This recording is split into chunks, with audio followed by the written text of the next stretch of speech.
Не само македонски, во сабота во Скопје ќе има и бугарски полицајци со цел заштита на своите граѓани. Бугарското МВР му понуди помош на Оливер Спасовски.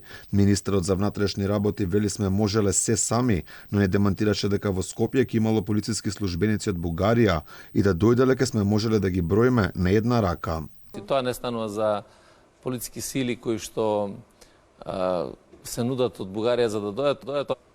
Е понудено да бидат полициски службеници, двајца, тројца, кои што учествуваат практично на надпреварите фудбалски, заради тоа што нели имаме најави дека е можно да присуствуваат навивачките групи и така натаму и така. Така да македонската полиција е подготвена во целост, не само за овој настан, туку за сите настани, не само за оваа пригода, туку за сите пригоди. Бугарија веќе јавно се понуди да испрати своји полицајци во Скопје со цел избегнување на евентуални немили сцени.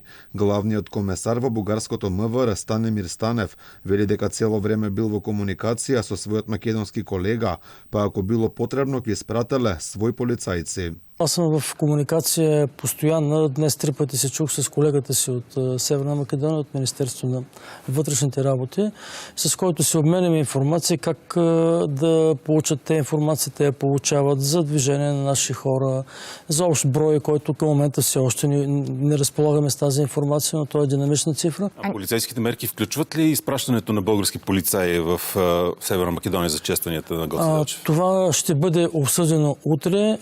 Очакваме предложение. Ако има такова искане предложение, да, разбира се, ще изпратим наши полицейски служители на място. Инаку сите кои во сабота ќе дојдат од Бугарија ќе добијат VIP третман со специјална полициска придружба, ротирачки светла, расчистување на патот. На овој начин македонската полиција ќе го обезбедува конвојот од 40 на возила со околу 150 бугари, кои би требало на 4 февруари да минат границата на ДВ Баир. Специјалниот третман ќе трае се до црквата Свети Спас во Скопје, а ќе продолжи за време на одбележувањето на годишнината од раѓањето на Гоце Делчев, се до нивното враќање во Бугарија.